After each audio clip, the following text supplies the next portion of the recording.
بسم الله الرحمن الرحيم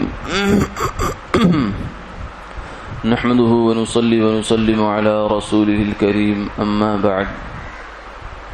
قال النبي صلى الله عليه وسلم ما عال من اقتصد أو كما قال عليه الصلاة والسلام۔ حضور نبی کریم صلی اللہ علیہ وسلم نے ارشاد فرمایا کہ جو بندہ میانہ روی اختیار کرتا ہے وہ محتاج نہیں ہوتا۔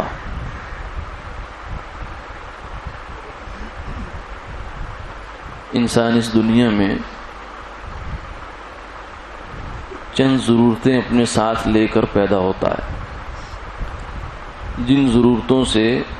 اس کو فرار نہیں ہے، وہ ہر حال میں اس کے ساتھ لگی ہیں، جن میں سے ایک ضرورت اس کے مکان کی ہے، ایک ضرورت اس کے پیٹ کی ہے، ایک ضرورت اس کے تن بدن کو ڈھانپنے کی ہے۔ پھر اس کے بعد انہی ضرورتوں سے جڑی ہوئی کچھ اور ضرورتیں، پھر ضرورتوں کے ساتھ اور آگے جڑی ہوئی کچھ خواہشات، یہ زندگی کا ایک مرحلہ بن جاتی ہیں اور زندگی کا ایک نقشہ بن جاتی ہیں۔ تو ان ضرورتوں کو پورا کرنے کے لیے اور پھر ان ضرورتوں سے آگے بڑھ کر خواہشات کو پورا کرنے کے لیے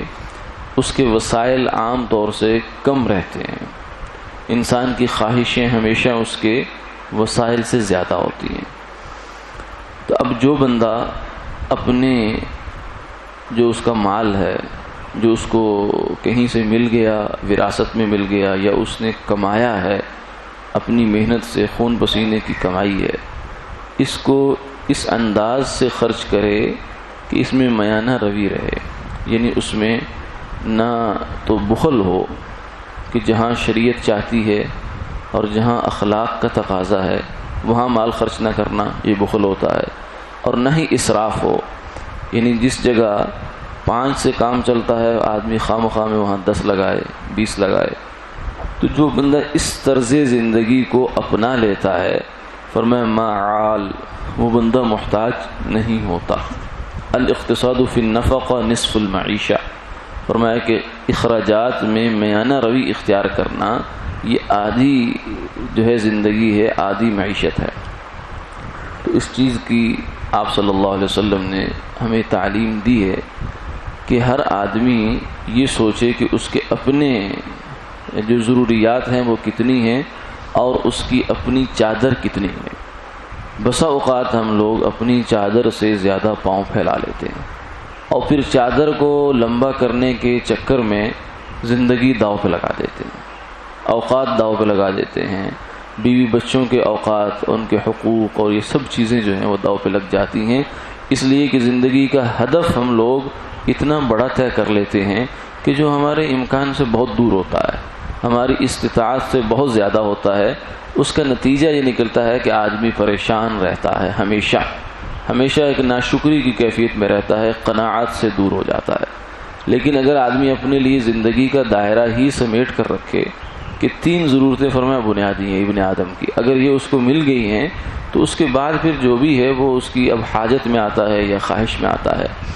ضمنی ضرورت ہے یا پھر اس کے بعد آگے خواہشات ہیں۔ 3 ضرورتیں وہی ہیں، پیٹ بھر گیا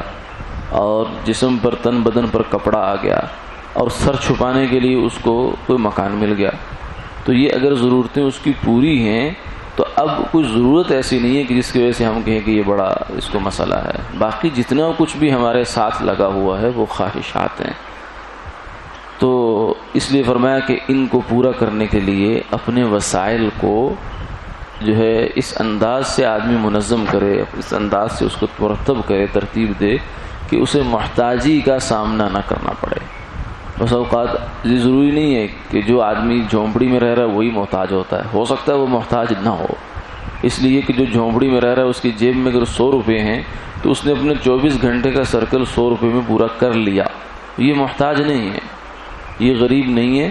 ہاں غریب وہ ہو سکتا ہے کہ جو ہو سکتا ہے اس کی جیب میں کروڑ روپے ہوں لیکن اس کی خواہشات 4 کروڑ کی ہیں، 5 کروڑ کی ہیں، تو یہ بیچارہ غریب ہے، یہ محتاج ہے۔ تو اس لیے جو ہے اس حدیث پاک میں آپ صلی اللہ علیہ وسلم نے ہمیں ایک اصول سمجھا دیا کہ اپنی زندگی میں جو تم مال خرچ کرتے ہو وہ بھی حلال ہونا چاہیے، اور پھر جو مال کماتے ہو وہ بھی حلال ذرائع سے تمہارے پاس آنا چاہیے، اور جب آ گیا تو اب اس کو خرچ کرنے میں بھی شریعت نے کچھ جو ہے وہ چیک رکھا ہوا ہے کہ یہ کیسے آپ خرچ کر رہے ہیں۔ قرآن پاک میں جگہ جگہ 2-3 جگہ پر بہت واضح انداز میں فرمایا لم یسرفوا ولا تسرفوا ان المبذرین کانوا اخوان الشیاطین، کہ جو فضول خرچ ہیں وہ شیطان کے بھائی ہیں، جو اسراف کرنے والے ہیں وہ صحیح نہیں ہے، اس کو منع فرمایا۔ اللہ ان کو پسند نہیں فرماتے، اور اللہ کے نیک بندے عباد الرحمن وہ ہیں جو اخراجات میں اسراف سے کام نہیں لیتے۔ اب کیا اسراف ہے کیا نہیں ہے یہ تو ایک بڑی کہانی ہے، ایک الگ الگ لوگوں کی نظام ہو سکتا ہے، اس میں مختلف چیزیں ہو سکتی ہیں، لیکن بنیادی بات اتنی ہے کہ ایک مسلمان کو اس بات کی فکر ہونی چاہیے کہ میرے اخراجات میں کہیں اسراف شامل تو نہیں ہے، اگر ہے تو پھر اس کو آدمی نکال دے۔ تو یہ ایسا غنا ہے، ایسی جو ہے مالداری ہے جو اس کے اپنے ہاتھ میں ہے کہ وہ اس کی وجہ سے کسی کا محتاج نہ ہو۔ یہ ایک شخص کے لحاظ سے بھی بات ہو سکتی ہے، اور اسی طریقے سے جو ملکی اور قومی ہمارا معیشت ہے اس کے اندر بھی اس چیز کو ملحوظ رکھنا چاہیے کہ خواہ مخواہ جو ہے اب ایک ایک گھر کے اندر دیکھا جائے تو کتنے جو ہے وسائل زندگی ہیں، حالانکہ 1-2 چیز سے بھی کام چل سکتا ہے، بس محض ہم جو ہے وہ کچھ لاپرواہی میں کچھ لا علمی میں ہمارا دولتوں کا بہت بڑا حصہ جو ہے وہ چاہے ملکی سطح پر ہو یا شخصی سطح پر ہو وہ ایسے وسائل میں لگ رہا ہوتا ہے جو ہماری ضرورت نہیں ہوتے۔ اللہ تعالی ہمیں اس حوالے سے سمجھ عطا فرمائے، آمین آمین۔